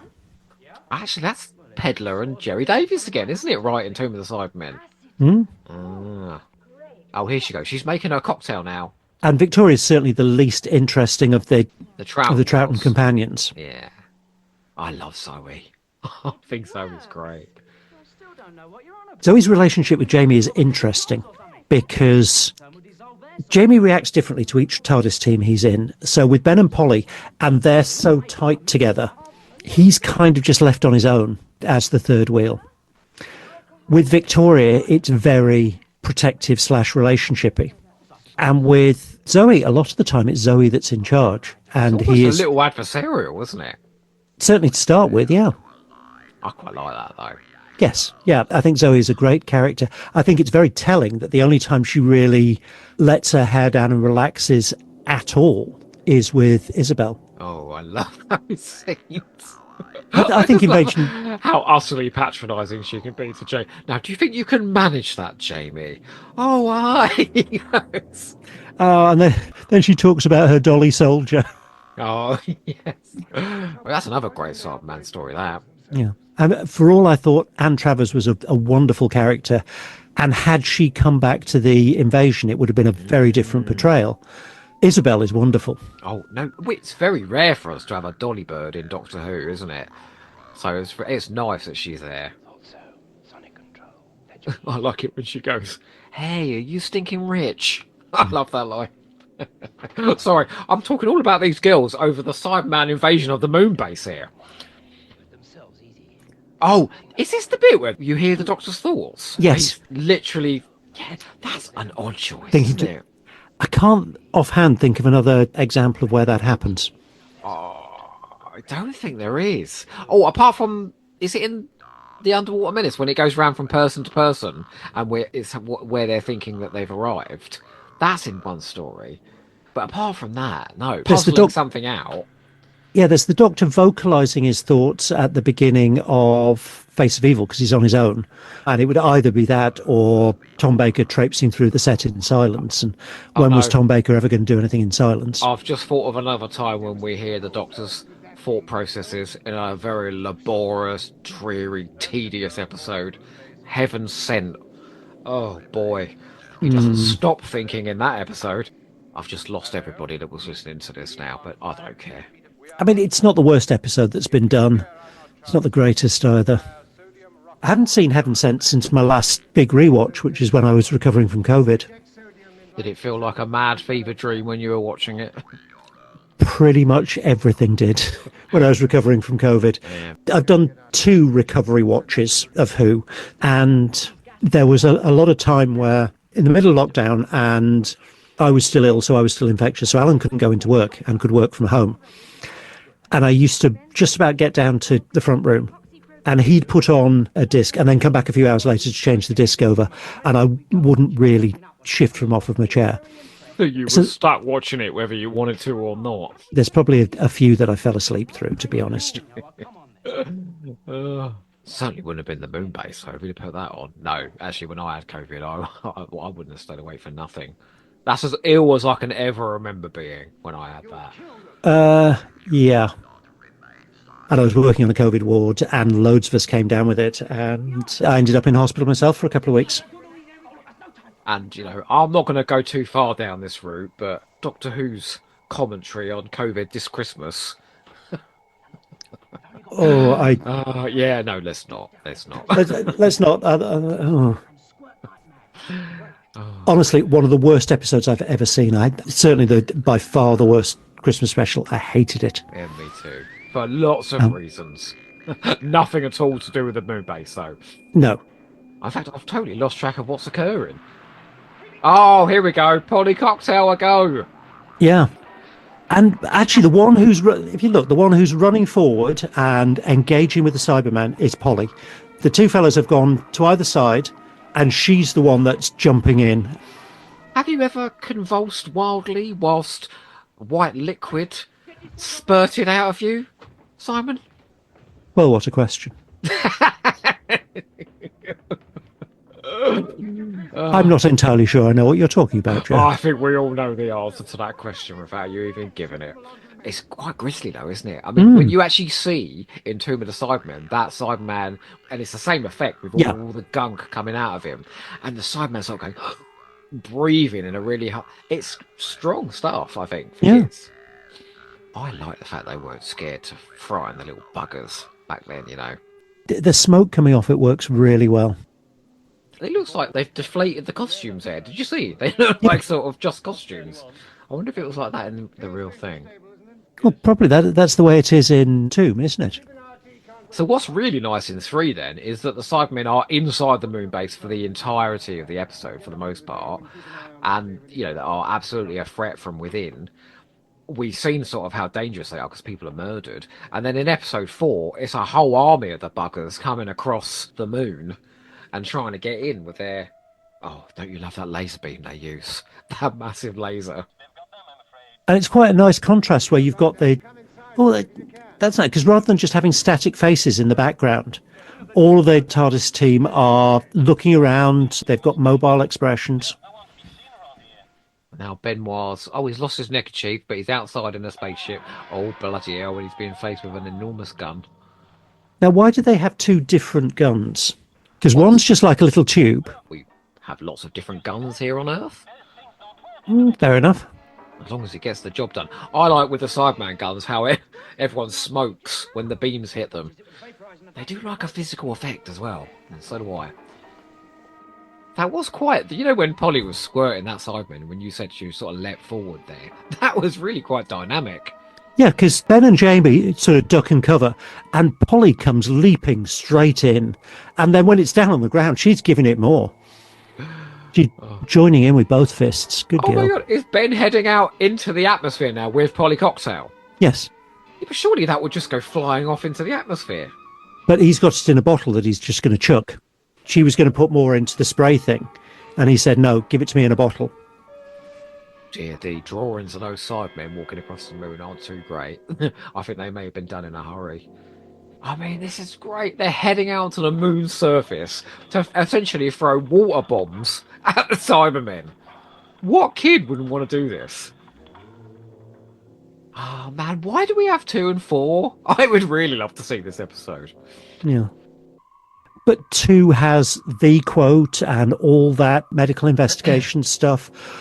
And, you know, I wouldn't lose seeing that tea tray plug the hole in the side of the moon base for anything in episode 4. Yeah. I'm told, you know, Simon, that is actually scientifically accurate. That would work. Yeah. I've never been in a situation to try it out, but that's it, right? So they think they've dealt with the Cybermen now, don't they? Right? That's it. Great. The threat's over. And that's why this cliffhanger hits in a minute, because there's a whole army of the buggers. And it's just begging for that. You know, you remind me very much of a lady called Marie Antoinette. I'll tell you what it is begging for. Space adventure. Dun, dun, dun, dun, dun, dun, dun. I love that music. It just takes me back to the 60s Cybermen stories. Where's the Cyberman theme? Well, it's used in Web of Fear as well for the Covent Garden scenes. Oh, Web of Fear 4.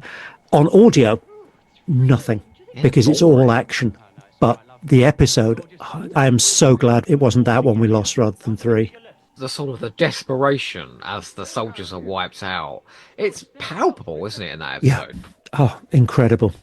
I actually think it's one of Nicholas Courtney's best performances as well.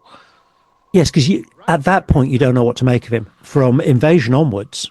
Yeah, he's that stalwart hero that we know. Oh, look, they've even drawn the paper plate spaceships exactly the same. Bless them.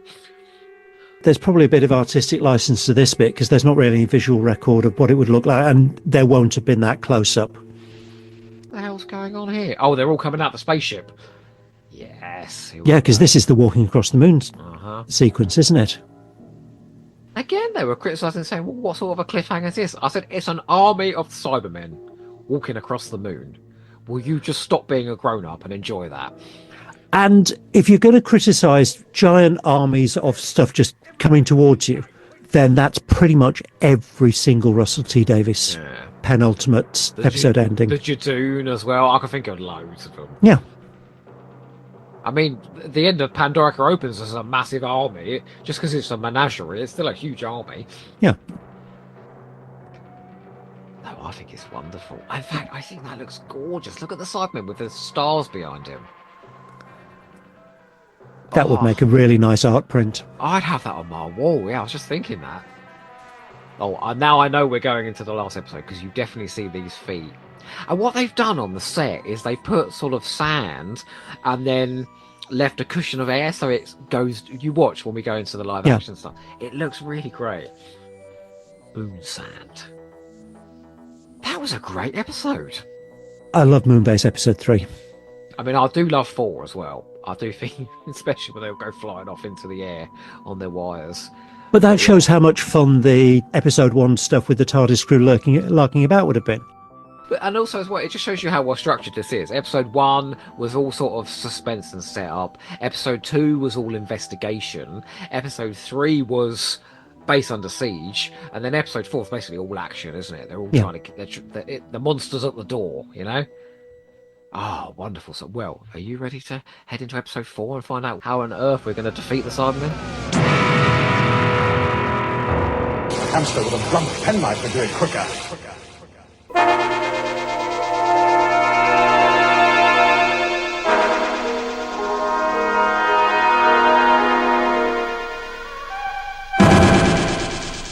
Welcome back to Hamster with a Blunt Penknife, where Ken Moss is making coffee, Simon Exton is making predictions about crabs, and Joe Ford is making a polystyrene cap look good.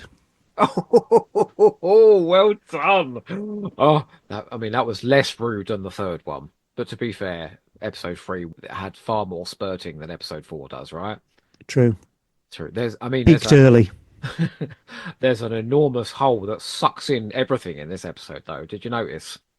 That's no way to talk about Victor Pemberton. I thought you were going to say Ken then for a second. No, we are here, as ever, to talk about the Moonbase, episode 4. We may have just peaked with episode 3, because we both agree that was a fabulous episode. I think there's some really nice set pieces in 4, though. I don't think this one ever sort of dips. I only think it sort of goes up in terms of incident. Yeah, and in terms of drama and tension, it just keeps building and building. Well, do you want to count us in? In 3, 2, 1, go. Off we go. Yeah, and the whole smoky howler-round effect, which I love. This looks a little more grainy than the other ones. Yeah, I wonder if it's a bad print. It might be one of the prints that was returned. When I went and saw the War Machines at Riverside Studios, it was the old, like the first edition prints that went out to Australia, and the quality was terrible. War Machines was the first Doctor Who I saw at the BFI. Oh, really? Yeah, just after it'd been returned. I think mine was the Evil of the Daleks animation. And as good as that was, man, it was 7 episodes. It was long. And it's 7 patchy episodes, because Evil is basically a 6-parter with the whole contemporary episode bolted on the front and not really needing anything. Well, there's even a load of subplots, though, in the middle episodes that go nowhere, and a load of characters that contribute nothing. But the final couple of episodes on Skaro are just absolutely brilliant. See, now, the problem here is, right, with episode 4, is Jamie's back in action now. So you've got the Doctor, Jamie, Polly and Ben, Hobson, all of those crew, and sort of everyone's got to get lines. So everyone gets one line per scene, you know? Yeah. And it is a bit of a problem in 5 as well, when there's always big cast of characters. It's the whole crowded TARDIS thing, and it worked okay with Ian and Barbara and either Susan or Vicky, because Susan and Vicky, certainly Susan, weren't there to resolve any of the plot. They were there to get captured and drive plot. And that kind of granddaughter archetype stayed there for a chunk of the 60s and then didn't really turn up again until Adric. Do you see the Cybermen there dismantling that antennae? But in slow motion, because they're in space. Oh, I love this shot of Troughton in front of the telescope. Oh, where he's just standing there when the laser hits, and I know that's a little bit later. Have you heard the story about the set, about how the set came down? Oh, and nearly landed on him. Yeah, he goes to the safety man, look, I just want to test it, all right, before we actually acted it. You know, can you just make that thing work? And it, boom, came down like inches away from him. Yeah, like the explosion in Invasion. Yes. He's a doctor who has brushes with death. Yeah. So oh, look, he was so great. He goes, it depends what the Cybermen are catching up. Right in front of the camera. He's not scared of that camera at all. But Hartnell used to do a lot of very close to the screen acting. Yeah, but I think Troughton's commanding in a more subtle way, you know. Hartnell will be there clutching his lapels. The other thing is, Troughton lets other actors have their time. Yeah, definitely. Yes. Yeah, he's a generous actor. He's got his little microphone. He's Moonbase. And look at the sort of hypno light that's coming out of their speaker there, look. There's 14 minutes left. It's just letting us know how long. How long we got to watch this for. And that kind of sets things up for other stories where you've got a cyber controller, because there isn't one in Tomb, but then you get to Wheel and Invasion. Here's a question. What is the big behind-the-scenes difference between the Moonbase 1 to 3 and the Moonbase 4? Ah, stumped you. No? No. I can't remember the reason. Annika Will says it's because they booked in another show, but 1 to 3 was done in Riverside and 4 was done in Lime Grove. And that's why the set looks smaller. Possibly is, yeah. It possibly is. I think the Moon set actually looks a bit smaller as well. But yes, we're back in pokey old Lime Grove where the sprinklers go off when it gets too hot. But Annika Will says she loved going there because she'd done so much acting there as a kid. She goes, it was like a second home. And she says on the documentary, they even gave her her old dressing room. Yeah, because she was the original BBC adaptation of the Railway Children, wasn't she? Yeah. Yeah. Oh, have you seen The Windsors? No. Absolutely hilarious. It is the royal family done as a comedy soap. What's the connection? Oh, Railway Children. And there's a bit in the Windsors where they've got Beatrice and Eugenie who have given up life in London and gone to live in the north. And they're trying to flag down a train and get it to stop. And they're using their knickers as a flag. One of them is waving this great pair of bloomers, and one of them's waving a thong. Oh, great stuff. I have seen that railway ship done in many things, you know, usually being mocked relentlessly. Oh, look, here's Polly with more coffee. No sugar this time. Ben's sort of just at a console pushing buttons. He really hasn't got anything to do here, has he? Oh, Simon, come on, someone must notice this man covered in veins walking about the place. And actually, when you see him moving about, you can see skin sail, can't you? Yes, yeah. Yeah, perhaps not as good a character as Skin Sail, I might say. Fewer lines. Fewer lines. Oh, they're about to shoot their laser beam in a minute. I love this bit. That's right. Is there a fleet coming? They deflect the fleet, don't they, with the gravitron? Yeah. But it's sort of done on a screen with a light going off. Jamie's just sitting there having a cup of tea, you know. Oh, she really is beautiful, isn't she? And it's weird because the quality of this, watching it on iPlayer, is nowhere near as good as the DVD. No, I've noticed that with quite a few of the iPlayer prints that they've chosen to put on. Even someone like the 70s and 80s stuff, it's not the best quality. They're certainly not putting the Blu-ray ones on here. This is a problem for me now. They are just standing around looking at a screen, waiting for the fleet to go. And a little bit of throwaway science with the Doppler effect, and then don't bother explaining it. And it's just, if you're interested, go and look it up. Use one of those encyclopedia things. If Chris Chibnall was here, you'd have a 5-minute lecture. Isn't there a Big Finish story set on board that ship heading into the sun? Is there? There's certainly a Big Finish story set on board Captain Hopper's ship once it leaves Telos. You're not thinking about that one, are you? No, I mean, bear in mind, I haven't heard most of Big Finish's output because I gave up with Zagreus. Many people did, you know. To be honest, it was the final nail in the coffin. I'd been getting annoyed with the signal-to-noise ratio coming up to that point, and then Zagreus was just, for fuck's sake, that's about a week of my life that I'm not going to get back.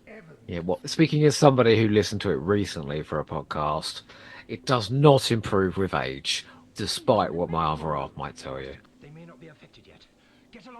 It does strike me in this story, right? They've just gone, oh my god, something's occurred. It's the gravitron. I told you he wasn't feeling well. And then they look through and he's covered in veins. There's a lot of that going on in this story. People not quite realising what is occurring right in front of them. I'd have somebody on sort of vein duty, you know. Will you just keep an eye on everybody, please? And if they're corpses and they've just been left on the hospital beds, they must be getting a bit frothy. Well, I mean, they're not really going to show that on kids' TV, though, are they? Well, no. Oh, I love this bit. The bit where the zombies start coming out and they bash them with the bed. This is more my kind of stuff.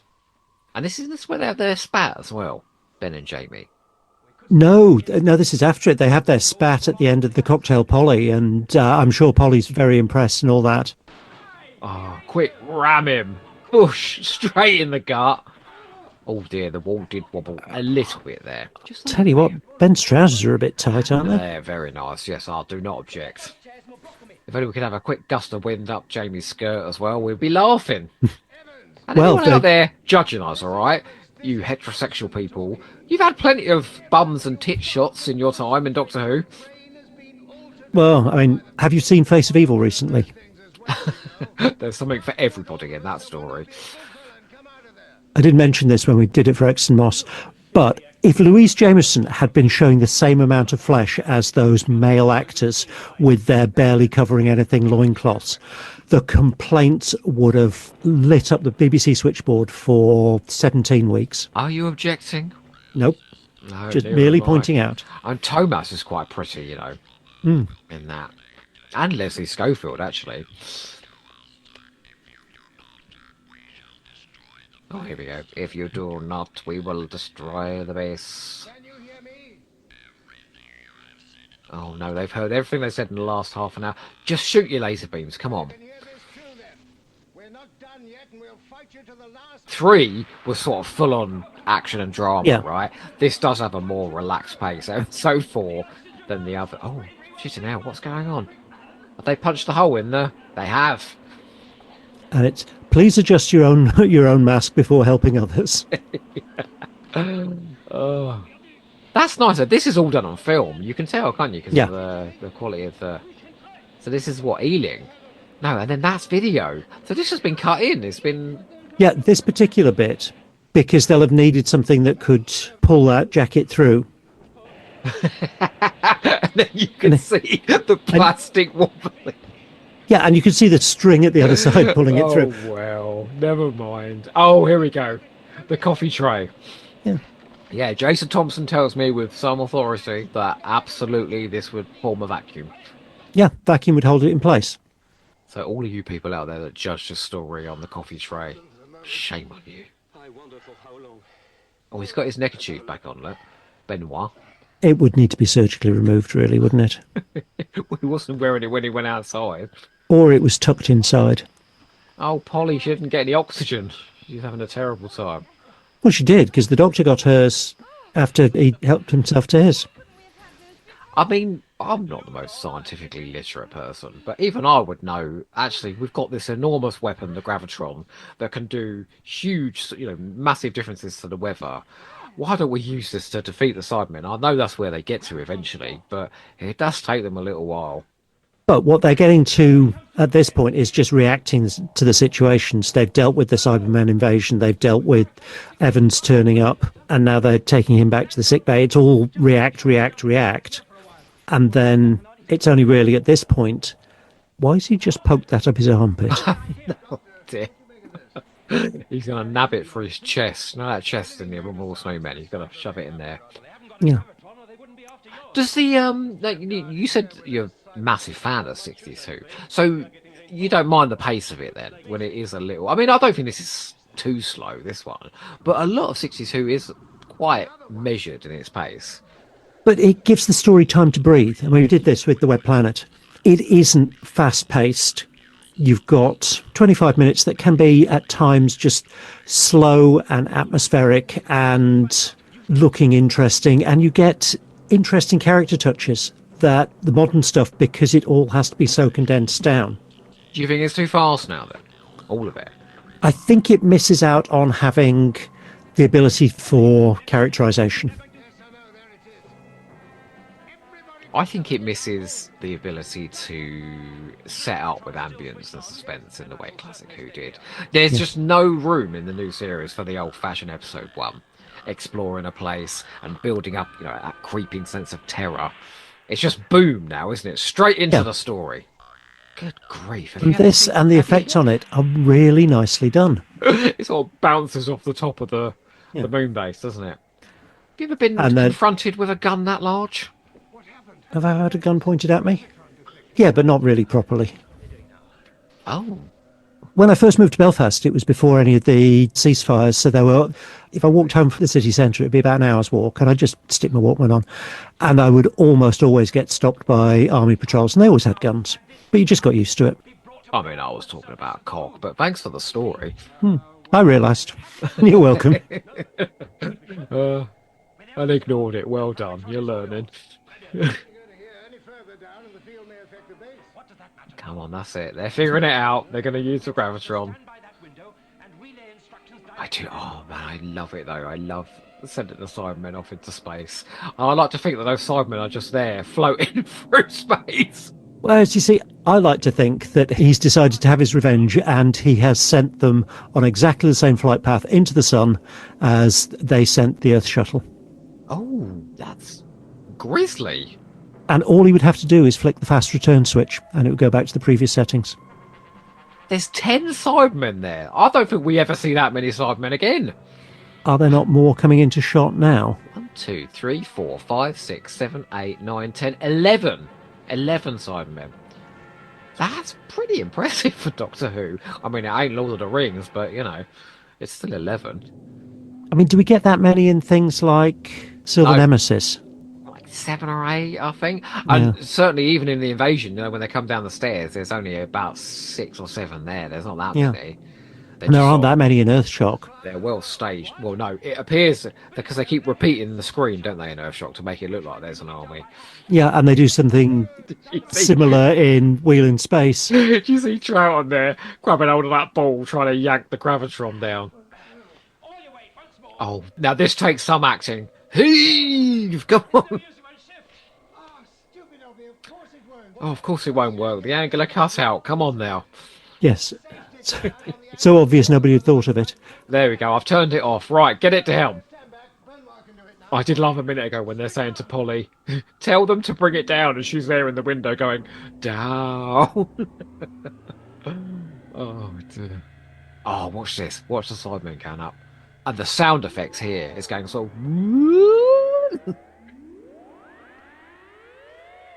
That just looks as though it would be so much fun. Yeah, oh, doesn't it? It's a real pity we don't have the TARDIS crew on the moon initial stuff. Yeah, the Flandish. Not the greatest special effect. It's edited well enough there that you couldn't see a single string because the camera was not where the Sidemen's head was, so you couldn't actually see what was dragging them up. Yeah, you could on the spaceships though. Oh well, yes, yeah. But you know, a couple of seconds in something that wouldn't have been seen on a TV screen anything like this size. I love the fact that he goes, "Hooray! That's the end of the Sidemen, then, isn't it?" Yeah. For another half dozen stories. Well, yeah. Well, no, that's their own fault. They go looking for the Sidemen in that story. Oh, and this is a proper cliche of the era, isn't it? That they basically just chip off before they've got to give any explanations to who the hell they were. Oh, I'm glad we get to see them in their goldfish bowls. Look at Trout and his is really steamed up. Oh, look, I never noticed that before, the little water bottles at the back. Oh, and they're doing a Twilight Zone style ending. Do you think that could be them?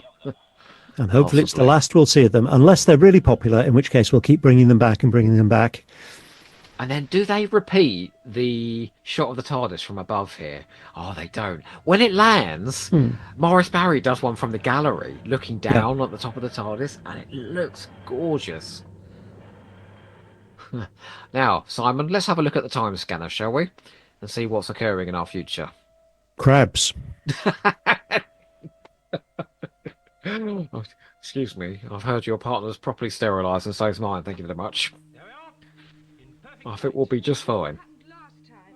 Do you know, I was in a pub once and where's this going? I saw this woman at the next table across and she had a crab in her eyebrows. No! Oh, really? Yeah, they'll live in your eyebrows as well as they'll live in your pubes. Oh, did you tell her? Crabs in the eyebrows. Oh, that's worse than crabs in your holiday camps. Oh, that is such a great story. Well, your work is not done yet, Simon. You know what you've got to do now, don't you? Do I? Yeah, no, obviously not, no. Now we need to explain our 3 fabulous things as to why we would recommend the Moonbase. Now you go first, and then me, and then you, and then me, and then you, and then me. All right? Right. No repeatsies. Okay. It is the best TARDIS team ever, plus Jamie. Oh, you bitch. I am going to say I think this is them perfecting the base under siege format, and certainly in 3 and 4 they've realised they're really onto something. The whole attacking the Sidemen with the polycocktail, the Sidemen attacking the base in the last one. I'm not surprised that they went in Series 5 in this direction after the success of this. Troughton's performance is just utterly superb, and particularly his pieces to camera, like There Are Some Corners of the Universe. Utterly spellbinding. I want to compliment the sets, especially that main Gravitron set. Fabulous idea, but also the moon surface as well, which when shot on film, I think it's all shot on film or most of it, it looks gorgeous. It has that sort of disquieting effect, a bit like the Web Planet. And do you notice that sort of that music they put on over it to give it that really sort of weird atmosphere? You know, I asked you at the start, what's the 60s got more than the other eras? That's it. It's the weirdness of the 60s, you know? That sort of weird, uncanny, disquieting atmosphere. And this has got it in space. So the sets are my second one. And just as an aside, the iPlayer has jumped on to... Macroterra? the Macra Terror. Yeah, mine too. Funny that. And the character portraits are nowhere near as good. No. And Polly's got a haircut between episodes. And then the colour howl around, trout and face animation. Anyway, we're not talking about the Macra. No, what's your third one? You are hard to keep on track, aren't you? Honestly. Yeah, back at you. Fair. The Cybermen, absolutely brilliant. It's where they really start hitting their stride. They're a bit one-dimensional in the 10th planet, but with this, they have a plan. They've been working towards it. They have a backup plan. Okay, Dr. Foyle's all of it. But there's nothing they do that's really stupid in the way that a lot of Doctor Who villains do. And if it wasn't for the Doctor turning up, they would have succeeded. And there's an awful lot of Doctor Who stories where the Doctor turns up and doesn't actually add anything. They'll interfere with the plot. With this... You're talking about Joy to the World now, aren't you? Honestly, nothing would have changed if he wasn't in that. Yeah, not the worst thing about Joy to the World. But no, it's nice that the TARDIS crew is integral to the plot rather than just there around the edge, because the Cybermen wouldn't have been defeated if the Doctor hadn't been there.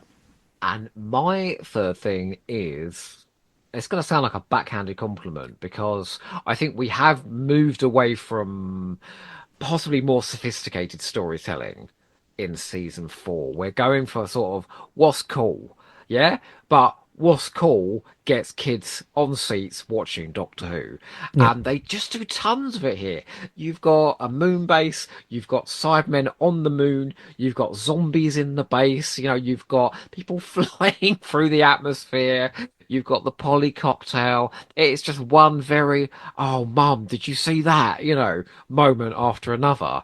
And I think that was a really savvy move. I don't think the show would have gone on through the 60s if we'd have kept doing, as much as I love it, the Myth Makers and the Massacre, because it just wasn't engaging the Kiddywinks in the way that it should have done. So that sort of push towards style over substance, I think that was a good move. And I just think there's so much style here that it's just a huge success. And fortunately, the ratings are on my side. As I said, the highest rated Troughton story this is. And absolutely superb. A joy from beginning to end. Well, I suppose the last question I should ask you then is, where are we going next? Well, we've done a couple of 60s. That's right. Yeah, we really should move out of the 60s now. Okay. My other happy place is Hinchcliffe Williams. There's a couple I haven't done, at all. I mean, I haven't done this one, but you'd think with Hinchcliffe that I would have covered a lot of them, but there's quite a few I haven't done. Oh, so what's missing? A lot of season 14, if weirdly enough. Mask of Mandragora, Face of Evil. You and I could not be trusted doing Face of Evil together. We could have fun. It would be hilarious, but we couldn't really be trusted. I've done all of 13. I'm not sure. Well, I mean, I'm going around again and doing duplicates of stories, so it doesn't matter. Take your pick. Although not Terror of the Zygons, I've already done that twice. So, a Hinchcliffe or a Williams? Oh, that's my happy place. How about a season 17? Oh, yes, please. Oh, that can't be Nymon, because I'm about to do that soon. So choose one of the others. I'll name two and you can pick which one you want to go for. Go on, then. Because they're two I absolutely love. Nightmare of Eden. Oh, I love it. Creature from the Pit. Oh, please, can we do Creature from the Pit? Oh, you and me watching that enormous green phallus coming down the corridor. I mean, that's got to be worth doing, right?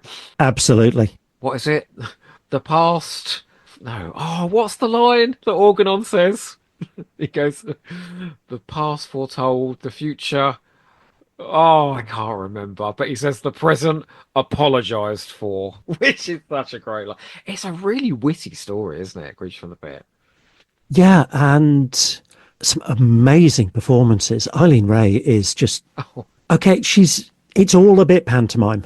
What's wrong with that? Which is wonderful, but she puts a real menace into it. We call it the place of death. Why'd you call it that?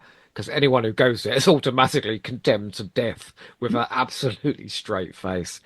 That sounds wonderful. And can I just say thank you very much? I mean, I know you wanted to do this story anyway, but after the slightly dismissive attitude towards the Moonbase in season 4, Strictly, I think now finally we've given this story some justice. What do you reckon? Yeah, people are entitled to their opinion. I don't love every Doctor Who story. I think in the vast majority there's something good to be found in it, but there are ones that I absolutely adore, and the Moonbase is one of those. Yeah, me too. And I adore And in it. a very different way, Creature from the Pit is as well. Yeah, boy, oh boy. I wouldn't want to come on something like this with something I didn't like. We end up doing it on X and Moss because we do a randomizer thing, so we will end up with stories we don't like, and they're entertaining to rip the piss out of. But I don't really like doing it because It feels a bit there is, mean-spirited, doesn't it, sometimes? every story is somebody's favourite. And just because it's not mine doesn't mean that there aren't good things about it.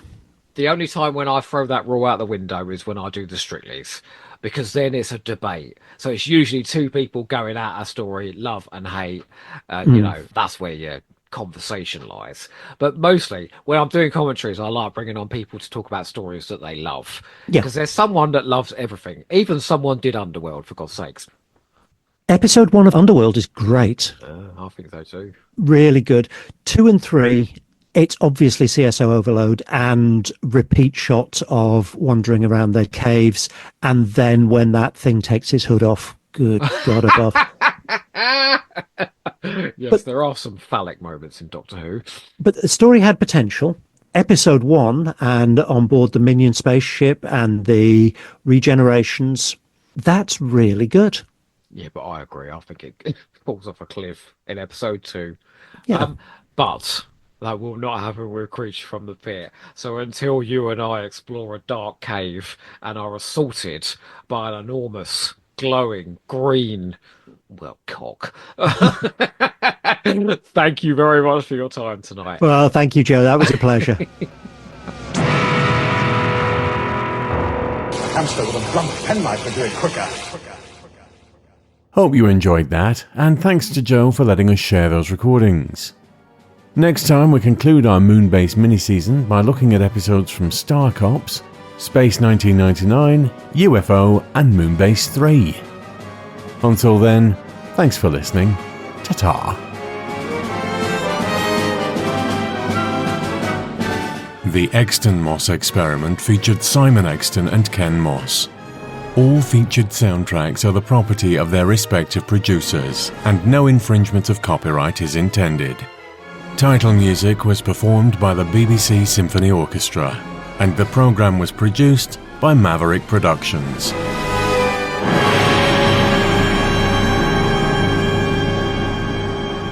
For more information, please visit maverickproductionsuk.blogspot.com or find us on social media.